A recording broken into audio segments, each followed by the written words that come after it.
Welcome to episode 14. I want to say 14. Episode 14 of the Publishing Persuasion, a podcast all about the wild journey that is the writing journey. I'm here with my absolutely stunning, radiant, I'm going to outdo you with your intro, just most incredible writer you'll ever meet, the Angela Montoya. Angela, how are you? That was pretty good. I'll let you. I'll give you the crown for today. I'm doing good. Just deep in revisions, but I'm in the home stretch for this first round, and I'm feeling pretty good. So I'm feeling good. I'm not like in the depths of despair.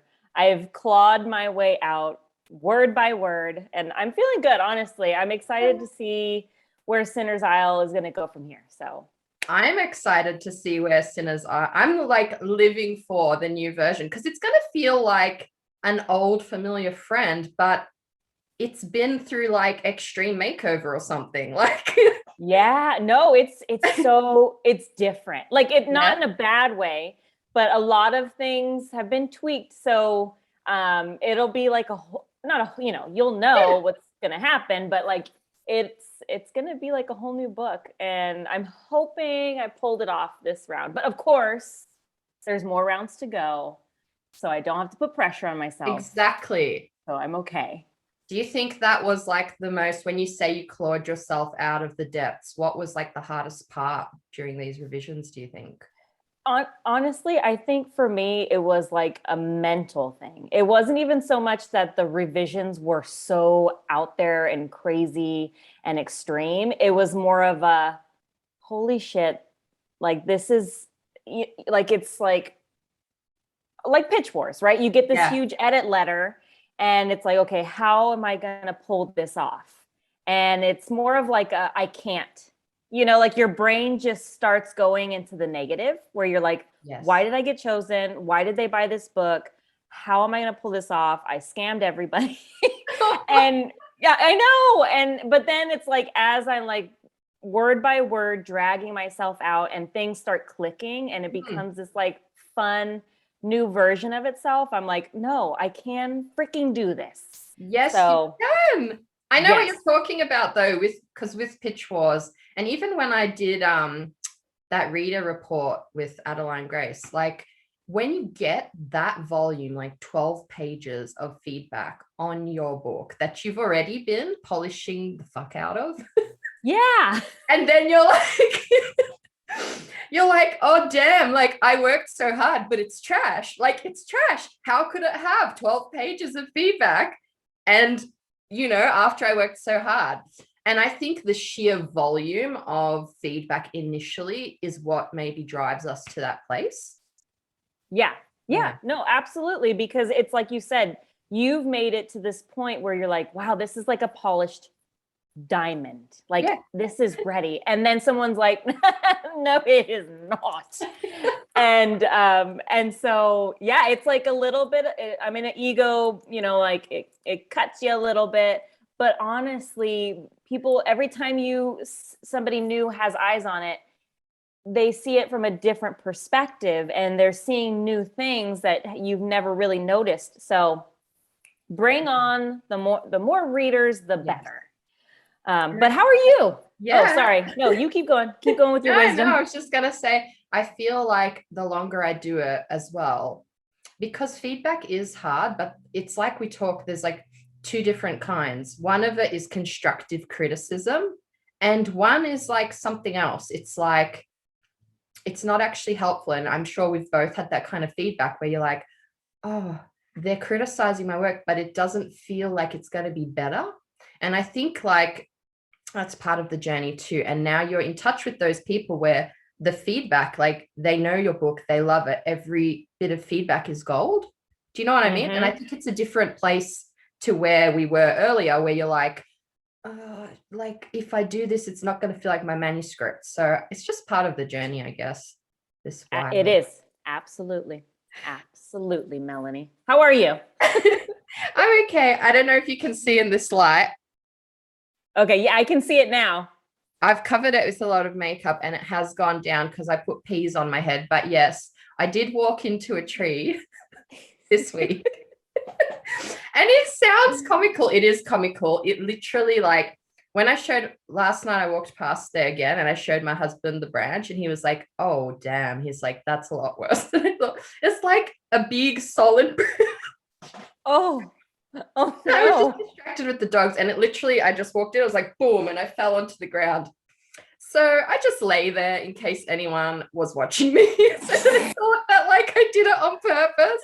But I was in a world of pain. I lay in bed the whole next day watching have you seen Inventing Anna? I haven't yet. I think you'll love it. It's so intriguing. I didn't know I needed to be watching that right now, but it's so bingeable. When you need something bingeable, so intriguing. And I think it might be based on a true story. That could I be think it is. I think no, it I is. think so. Yeah. Yeah. So yeah, aside from that, just plodding away with, I mean, we've had a busy month with the podcast, so that's kind of been my main focus this month. Still getting in bits of writing here and there. And I did this Reels writer challenge that Danielle, I'm not sure her surname, Danielle, but you would have seen my Reels. And we're actually going to have Danielle on as a guest. She said yes, that's confirmed. So good. I love her. I honestly I just like looking at her cute face. Okay, wait. So cute. Okay, good. I thought I was going to sound like a creep right there, but no, she's so cute. She is so cute. Like, she just comes on screen and she just lights up the screen. I think she's got like star quality, you know? I don't know why I put it in inverted commas. I meant stars. This makes it sound like a fake thing. Yeah. But no, I know exactly what you mean. Like the camera, you know, when they say in film, like the camera loves you, the camera loves that star. I feel like that. The camera loves her. So very lucky to have her on in a couple of weeks' time. But today, Astrid Scholte. I'm so excited. I can't believe she said yes. It's my turn to fangirl this week. Yeah. Of course, I'm referring to your fangirling over Zoraida, which I just love so much. I'm still slightly horrified about how aggressively I came off, but it is what it is at this point.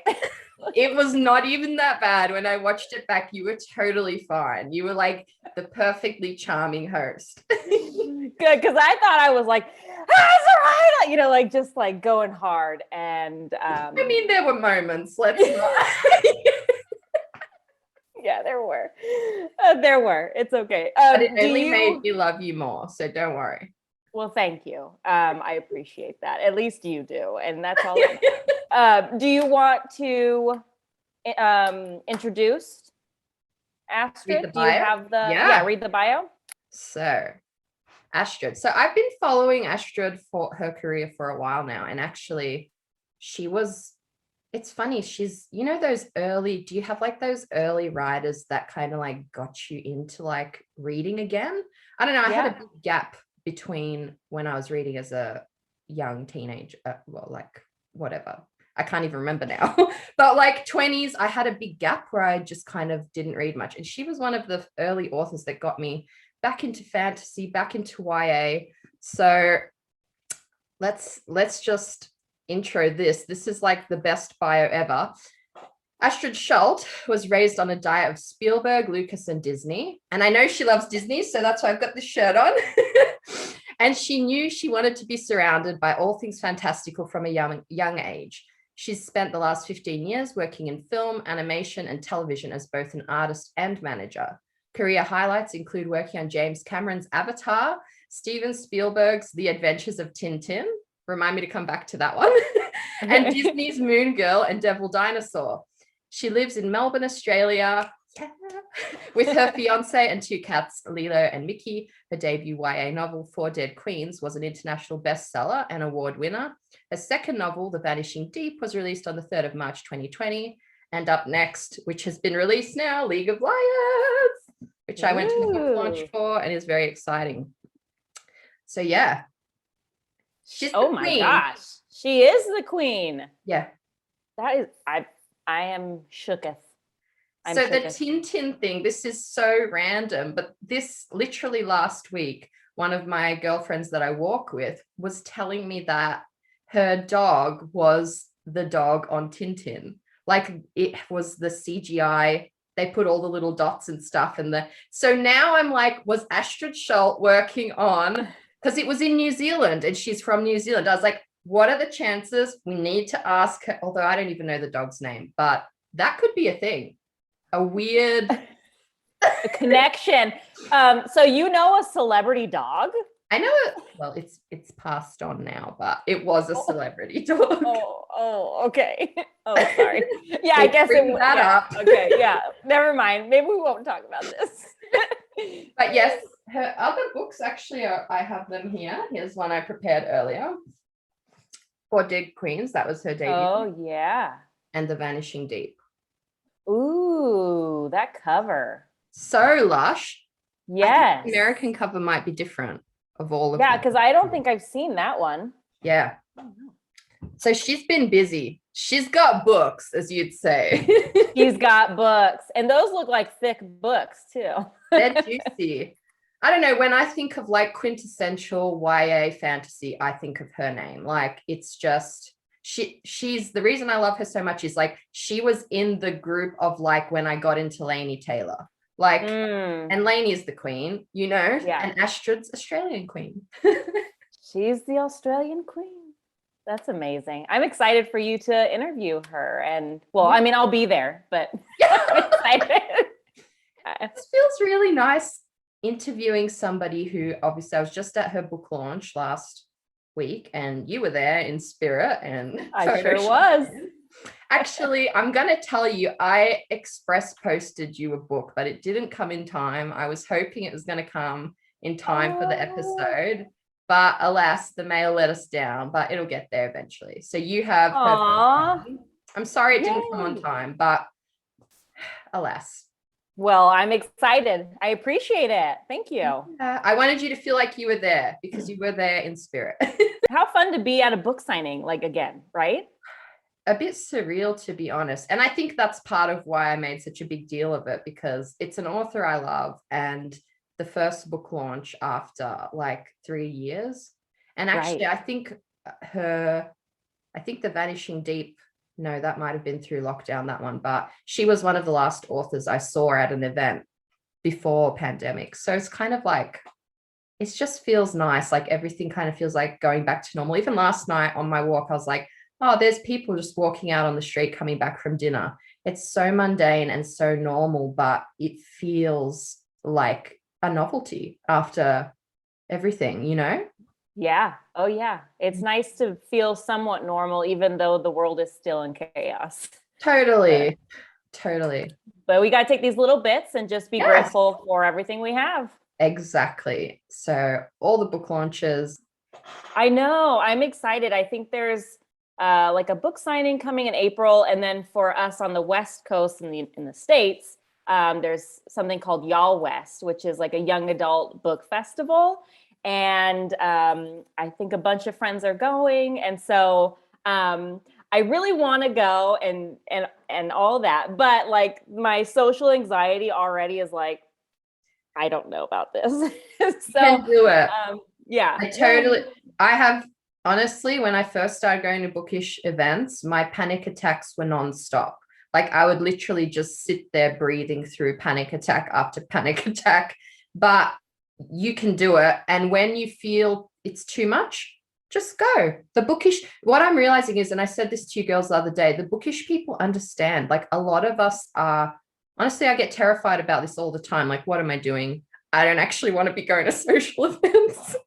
But it feels good too. And the payoff you're going to get from going will just nurture your little writer heart for ages to come. And it gets easier as well. So you should definitely go. And I totally know you can do it. We'll talk more. I see now we're trying to get Astrid on. Time. I started on a monologue. You just have to shut me down. I think we're actually scarily similar with how we come across as super bubbly and whatnot. And we actually, like, I do enjoy people, but like small doses. Yeah. No, for sure. And like, because Para and I were talking about like going to her house and like doing the whole thing.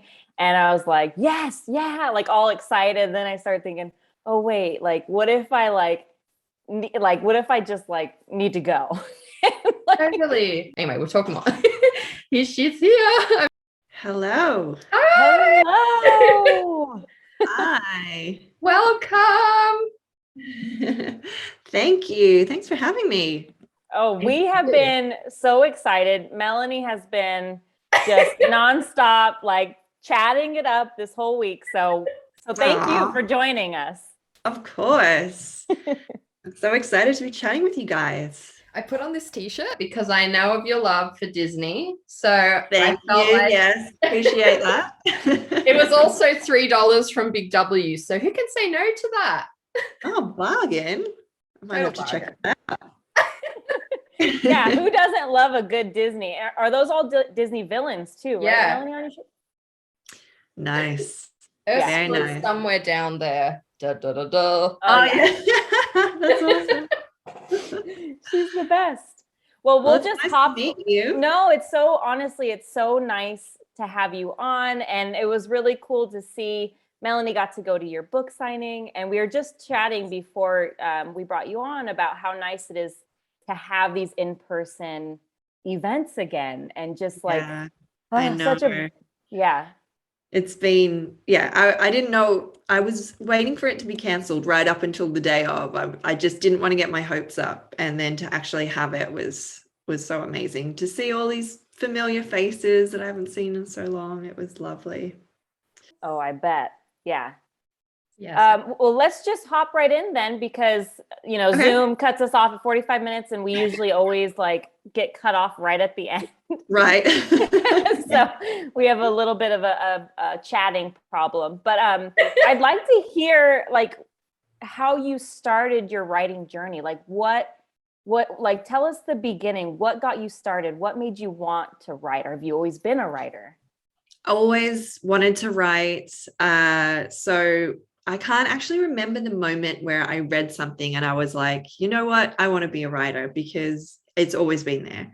So I was writing stories ever since I was a little kid, which I think is pretty normal. Like most kids write their own stories. And when they learn to read and write, that's, something that we tend to do as children. And I just never grew out of it. I just always was writing rather than like journaling. When I would have a diary, I would just fill it with stories. I would just make up things. And it was just always a part of me. And I tend to blame my parents for taking me to Disneyland when I was 1 year old. And I just loved the world, being immersed in like a fairy tale. And since then, I've just wanted to create my own stories and immerse readers in fantastical worlds. So I love that. I'm a huge Disney like fanatic as well. I mean, we try to like once a year go to Disneyland, and it's true. It's something about like immersing yourself in the story and feeling like you're part of this magical world. And I see now why you would write fantasy so well, is because, I mean, in your heart, that's where you're living. Right. I mean, I wish I could live at Disney. That would be a dream. I recently read that there's like a secret VIP hotel room in Disney that's like unlisted. Yes. Oh, you know about it? Of course, yes. I'm a little obsessed with Disney trivia. Yeah, there's an apartment above Pirates of the Caribbean which you can stay at, but you have to win. Like, there's no way you can pay to stay there. You either get invited or you win to stay. And so, that's definitely a goal of mine one day, to somehow get in there. Yes, I love that. That's so exclusive. It makes you want to get in even more. I know, that's the thing. Like anything that's exclusive and secret, and it makes it all the more enticing. Totally. So your debut was 4 Dead Queens. Here's one I prepared earlier. Where did everyone get this book? This was literally one of my favorite reads, still is. And I was just saying to Angela, it was one of the things that got me into YA fantasy. And that's amazing. It's true. That's so nice to hear. So where did you get the idea for Dead Queens? Was it just random, or where do your ideas kind of come from? I mean, they can come from anywhere, but for Four Dead Queens, there were a few kind of pieces that came together. One of them was I had a dream. It's that cliche. I had a dream that I was sitting in a horse-drawn carriage and I was wearing like a 19th century style dress, and like this silver car sped by.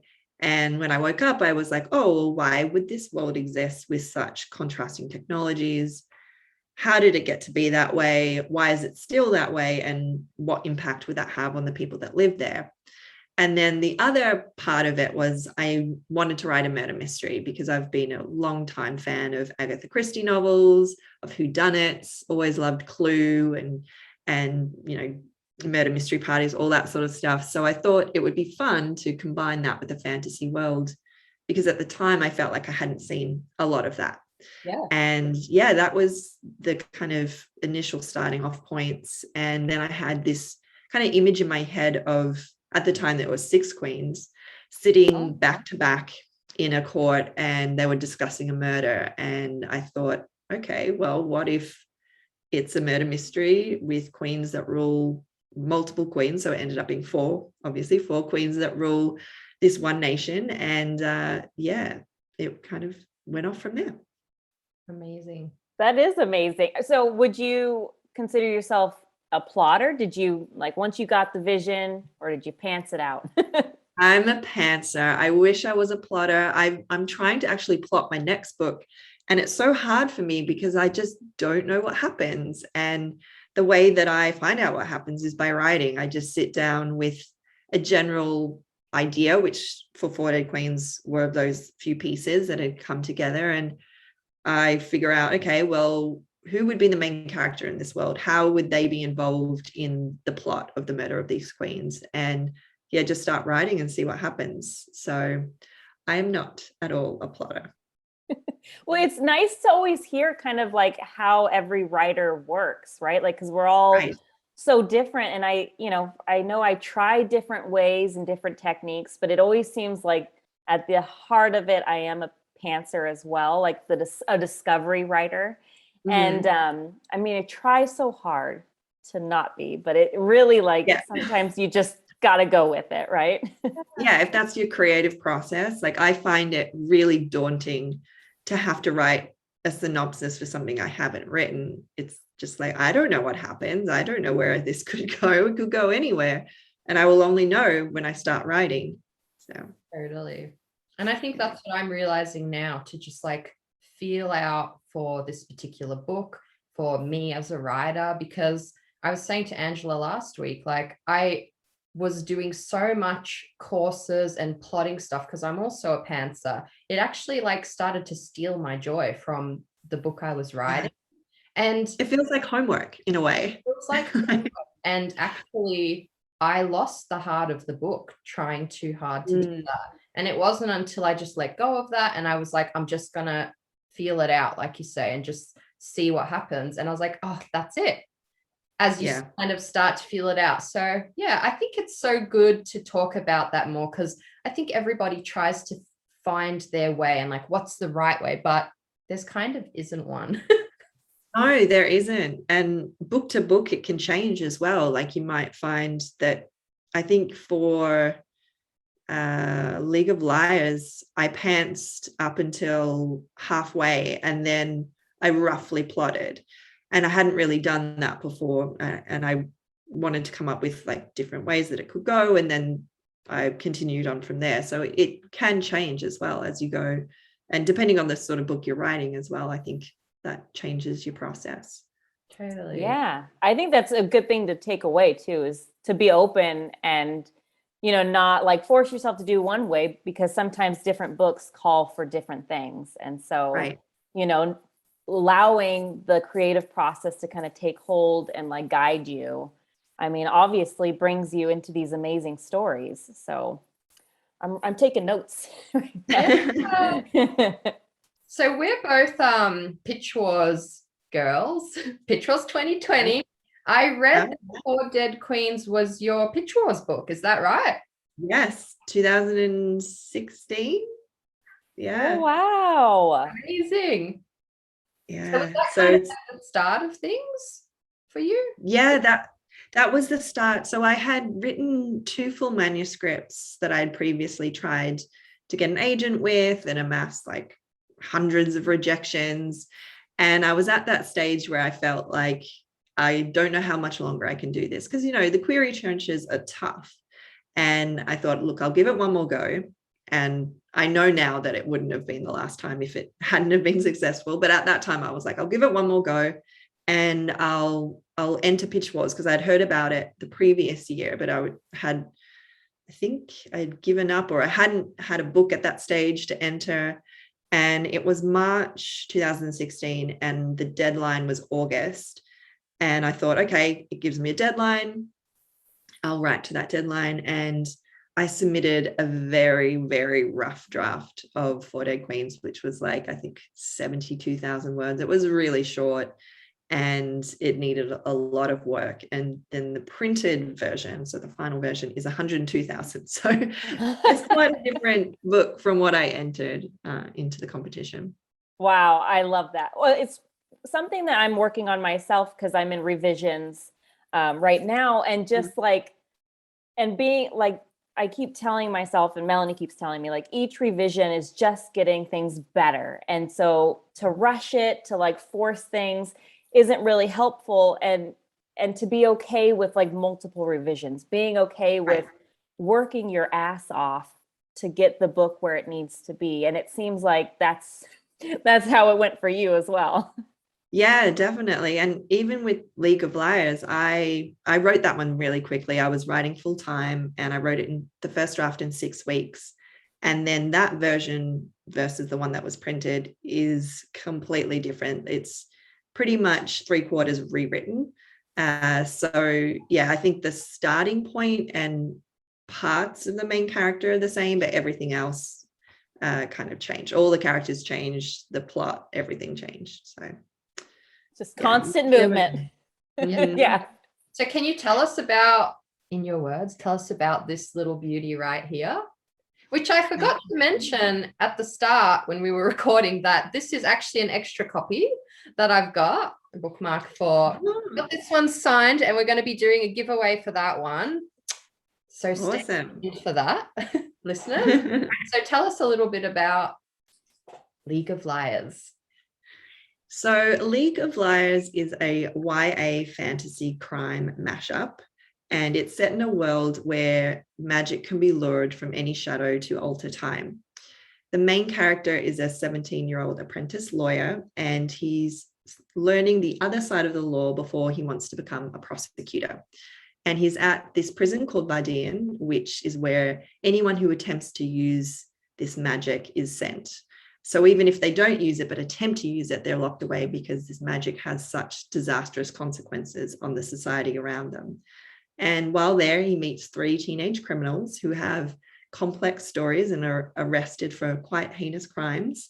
And he starts to question everything that he knew about the law and his feelings on the legal system. And yeah, that's League of Liars. That sounds amazing, honestly. That's really good. Is it a multiple POV book? It is, yes. So the main character, Cater, he has his chapters in first person, and then we get perspectives from the 3 criminals as well. Oh, very cool. Okay, yeah. Melanie shipped me the book and I'm waiting on it. So Oh, right. Awesome. So this is the US cover for those who might be in the US. And I also wanted to mention it does have images in it and documents and letters. So I'll give it a little. wow. Gosh. And my favorite is if I can find it, the prison itself. There's a schematic. Of course, I'm not going to be able to find it now that I'm looking for it. Yeah, always. All right. But yeah, so I love like artwork in books. So it's one of my passions to see more art in books, and some of the art in there is actually stuff that I did as well. So Oh I did my not make the gosh. prison though. I was gonna say your art is, I've seen your art, it's gorgeous. I don't know if you've seen Thank Angela, you. the artwork that this talented lady does. Like it is stunning. Your character art is just beautiful. Thank you so much. Yeah, it's something I like doing on the side. It's just, it's a fun thing to kind of bring the characters more to life for myself as well as the reader. It's something that, I really enjoy doing. So You paint? Talented on all ends. Is it you. painting the characters? Yeah, I swear I did not prepare this earlier. I have some of them just sitting by here because I'm always like rearranging my room when I'm taking photos and stuff. Yes, so just please. one. So they're oil on canvas. So this is Jay. So they're quite big. Oh my gosh, that is gorgeous. Thank you. And this is Eleonora. Wow. I told you. They're just sitting on the floor here while I rearrange everything. Like those are like masterpieces. Those are gorgeous. Oh, thank you. Wow. Yeah, and I I have, mean, like the queens above me watching me while I work. It's kind of a bit daunting. I love that. I love that so much. I wish I could do half of that. I'm more of a stick figure kind of gal. So. Nothing wrong with a stick figure every now and then. It's a very expressive stick figure. Right. Oh, I want to see your very expressive stick figure, please. I'll send you something later. So, what are some of the challenges you've faced in your journey to where you are now? I kind of just jumped right into that question, but right. I mean, many. It's difficult to find an agent. I mean, as I mentioned earlier, I had written 2 completed manuscripts and 2 half-written sequels. So I kind of learned the hard way. Don't write a sequel to a book you haven't sold yet, because then no writing is ever wasted, but it is also more of a time and a commitment that unfortunately doesn't end up printed and published. The Query Trenches was really tough, and it took me 4 years from when I really started trying to get published, because I always had wanted to, but I never finished a book. And when I actually finally finished one, it took me a while to get my first agent, and that was through Pitch Wars. And I quickly after that managed to get a publishing deal. So that part of the process was quite easy in the sense that once I got an agent, it happened quickly. And the other thing was releasing a book in the pandemic. That was not a fun time. So my second book, The Vanishing Deep, came out just as everything was locking down, especially here in Australia. We had like all these events planned. I was supposed to go to Sydney. I was supposed to have a book launch. It was book of the month at some of the bookstores, but everything was shut. So no one got to see it. So that was tough. And I think the other thing that is maybe not difficult, but a change in mindset from going from someone pre-published and writing stories, hoping to be published, versus being published and then continuing to write, is having an awareness of an audience and expectations that come with, okay, well, what was the first book that you put out, and what do the people expect for your next book, and is it too similar or too different? And so there's sorts of things that I think about now that perhaps I didn't think about before. It was just like, what story do I want to write? What am I excited about? And that in particular was something that came up with League of Liars. I had written 2 manuscripts. I hadn't finished them. They were like halfway, about 50,000 words. And I put them aside and then started another one, put that aside, until I hit upon League of Liars. And I was like, yes, this makes sense for my 3rd book. So, yeah. It's interesting to think because, we are all creatives, but at the end of the day, being published, all of these things, it really is a business, right? And it's like, right. Yeah. And I think we don't want to think about that side of things. You just think, oh, I'm going to write the sequel because of course everybody's going to want it, right? but a lot of times it just doesn't happen. And it's always one of those things that it's like, at the end of the day, I mean, yes, we have to write because we love it, but we also have to be aware that there is money involved now too, you know, Right. once you're starting to sell books and all these things. So once you know, became a published author, what did you do besides writing? Because now that's part of your, you know, that's work almost. What do you do besides that? Is art kind of your creative outlet as well?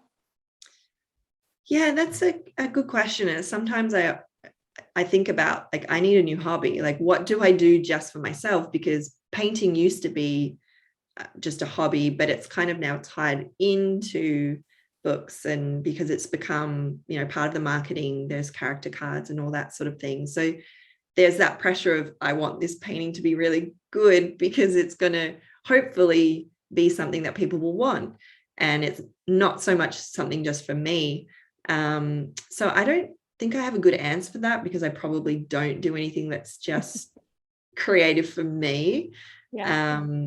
I got to get better at that probably. But yeah, I mean, I do enjoy sculpting when I have time. But there just doesn't seem to be a lot of time for that sort of thing at the moment. No, I feel it, because like writing, everything in my life that I consider fun, you know, is all writing related. So I'm just asking, like, I'm just looking for some tips, because it's yeah, I don't have any tips, unfortunately. I mean, I still enjoy reading. That's still something just for me, although sometimes it's hard to turn off your critical brain and figure out, okay, well, why was this book really popular, and what is it that people are responding to, and yeah, all that sort of thing. But I wonder if sometimes, like, we're looking almost for something too profound as like our external activity. Like, maybe it's just watching Netflix and chill. Like, right. Maybe that's how we relax now. Because I've been thinking about this a lot. Like, almost at one point I was putting pressure on myself to like be learning Japanese and like whatever, like taking up, not that I ever took up a dance class, but it was on the list. And I had all this pressure on myself to like take up something else, to the point where I felt stressed about it. Like, oh my gosh, I need a hobby. Yeah. Maybe we don't need another hobby when like our career path is creative. Maybe it can just be walks with our dog down the street and like, you know, anime or whatever it is for you that actually gives you that shut off. Yeah, I definitely think that's a really good point. And I mean, I watch a lot of terrible reality TV for that purpose alone. Like, I need something that will turn my brain off. I don't have to think about, I mean, I love complicated shows as well, but sometimes at the end of the day, you just want a little bit of nothing. Yeah. It's the truth. My daughter and I, we watched, like, we love bad reality television. So I think it's called The Circle, I want to say, or Love is Blind. Love is Blind. Love is Blind. I'm watching it now. Yeah, I've watched that one. Company, Astrid. We're like, we also love that. There's no shame here. It's all, you know, whatever it is you enjoy. I think that's the thing. Whatever it is that you enjoy it and embrace it, and don't have any, you know, shame about it. Totally. I used to be ashamed of my love for Disney, but now I'm just like all about it. It's just like, I love it. I mean, it's a shame you can't see this side of my office, but it is just Disney everything. I love that. Which parks have you been to? Just Disneyland? Because I know there's everywhere, right? Yeah, I'm really lucky in that I've been to all of them. So yeah, I traveled. You are lucky. For work. And so I've been to Tokyo, Shanghai, Hong Kong. I haven't been, the last time I went to Paris, Disneyland Paris, I was like 11. So I don't know if that still counts, because I know they have the separate Hollywood Studios park there. And yeah, Disney World and Disneyland. But Disneyland is my favorite, original and the best. It's the OG. It's the only one I've been to, but it's the best. Yes, you've been to a good one. So that's all I got. I wonder what that pressure is like, kind of coming out of your teenage years, because I feel like that's where the pressure comes, to leave those things behind.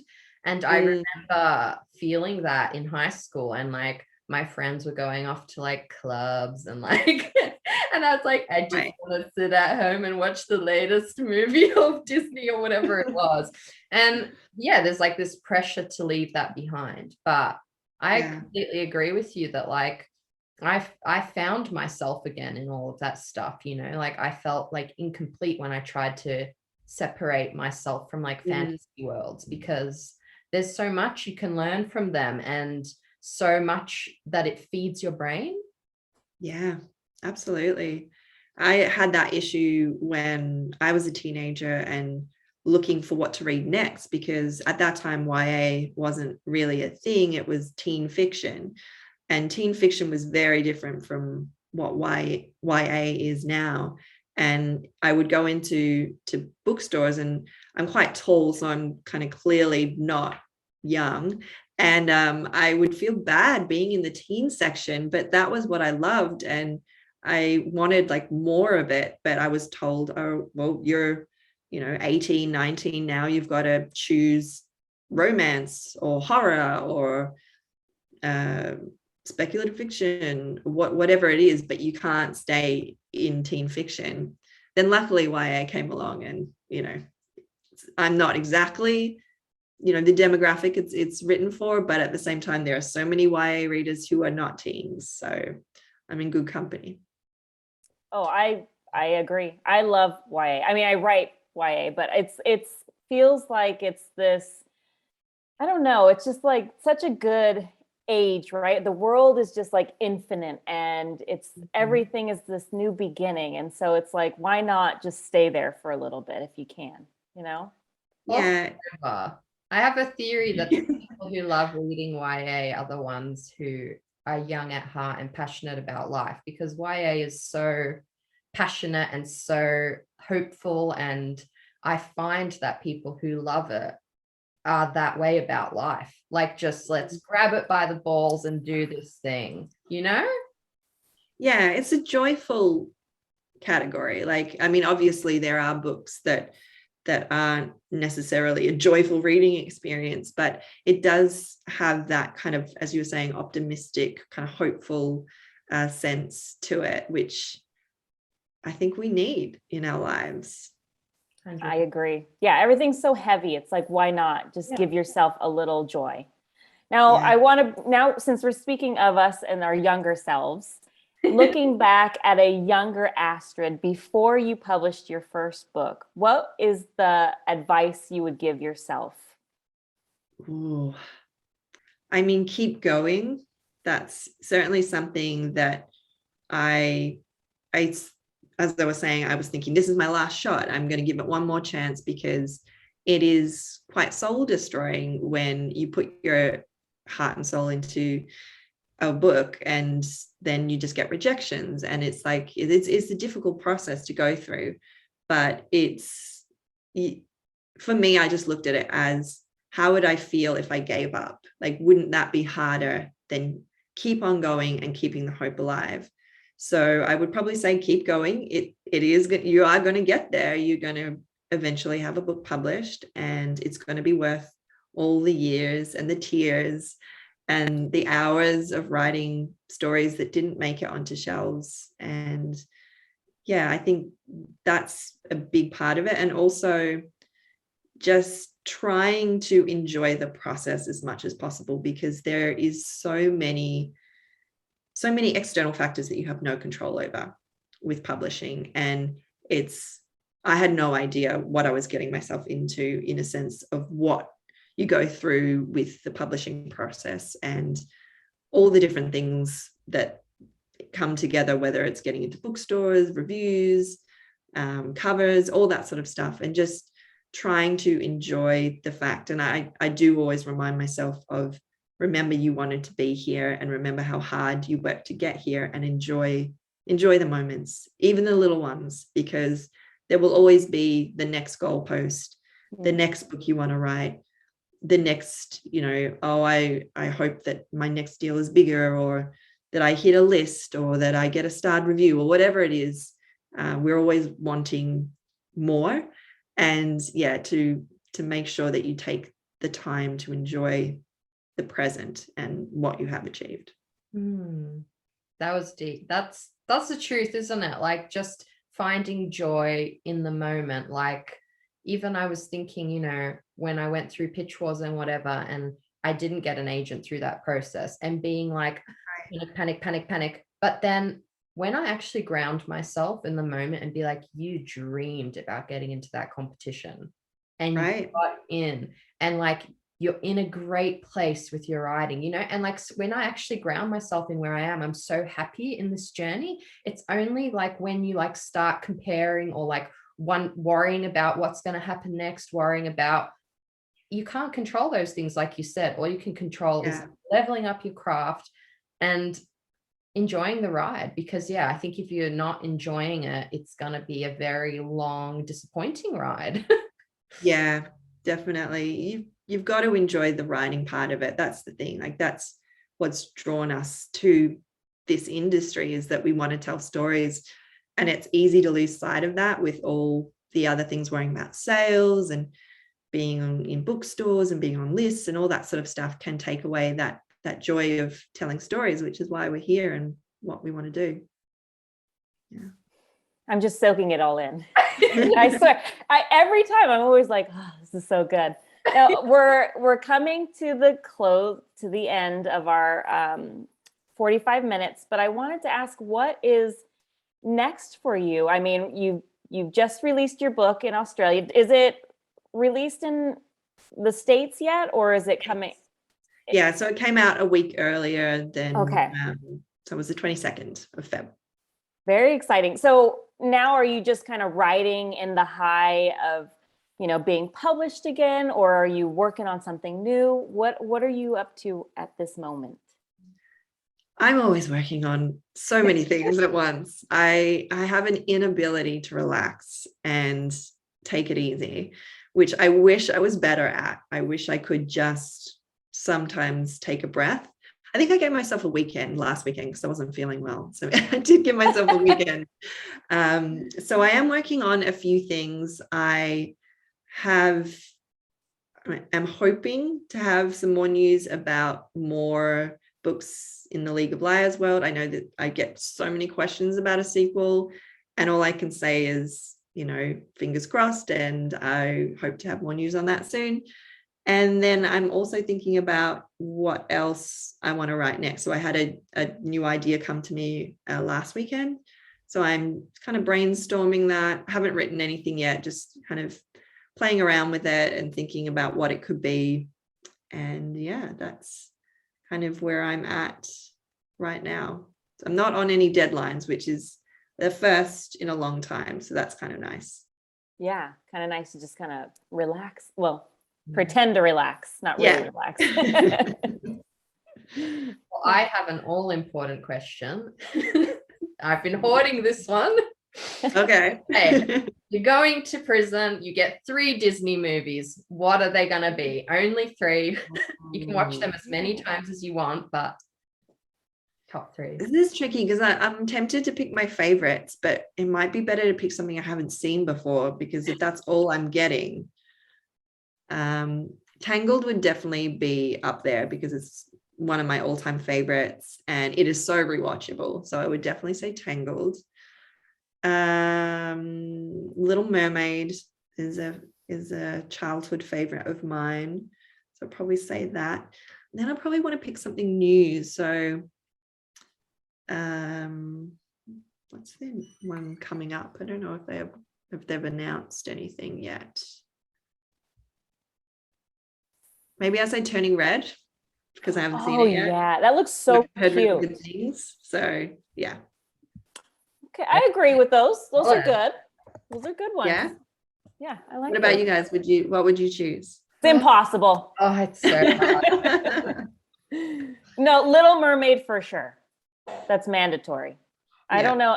Coco I could do over and over again. Oh yeah. Coco, yeah. Oh, it's so good. I'm just gonna. Do they have to be animated? No, I just went with animation. I'll just do Pirates of the Caribbean, because why not? Oh, nice. Yes. It's a good one. Oh, it's so hard. Well, you have to do it because you put us on the spot. Yeah, You gotta do it. you made it. Turn around. Oh, I mean, I do love Aladdin. I have to say, I love Aladdin. Yeah. It's a good one too. And Beauty and the Beast, but probably the live one. Oh, really? I love that one. Interesting. I find it very singable. I felt some judgment there, Astrid.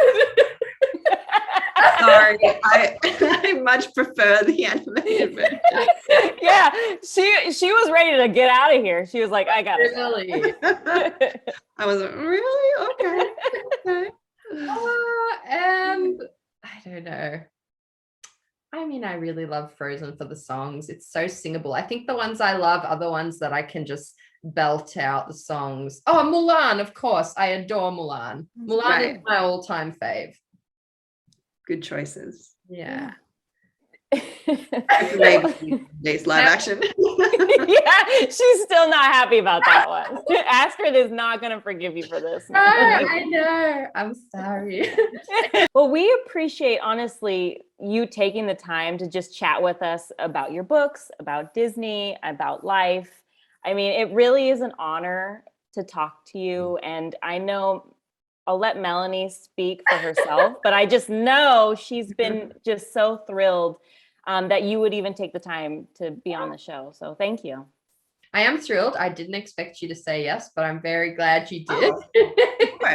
Well, we've only had the podcast for not even a year yet. So it's a real novelty to us when we had Zoraida Cordova, one of Angela's heroes last week. And yeah, it's such an honor when our writing heroes say yes. And you're definitely one of mine. And I will always be watching and reading.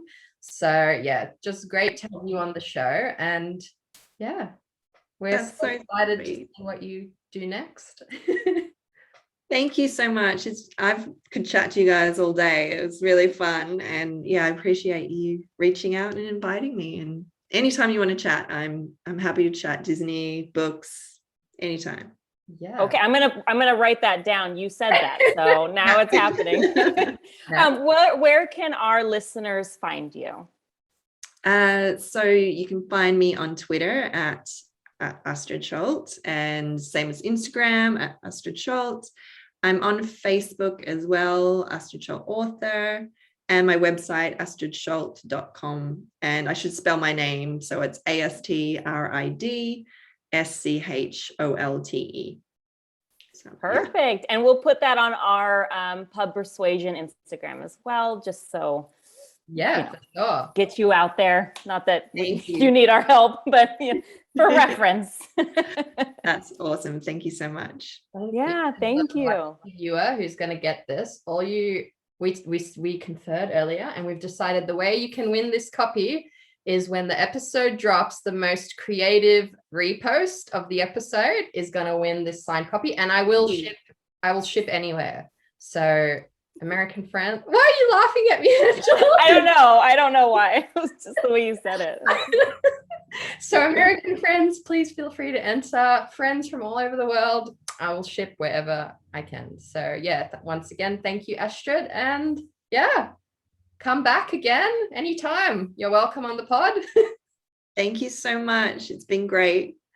All right. Well, have a great day, guys. I'm going to go have a beer. Yeah, that sounds perfect. Bye. Bye, guys.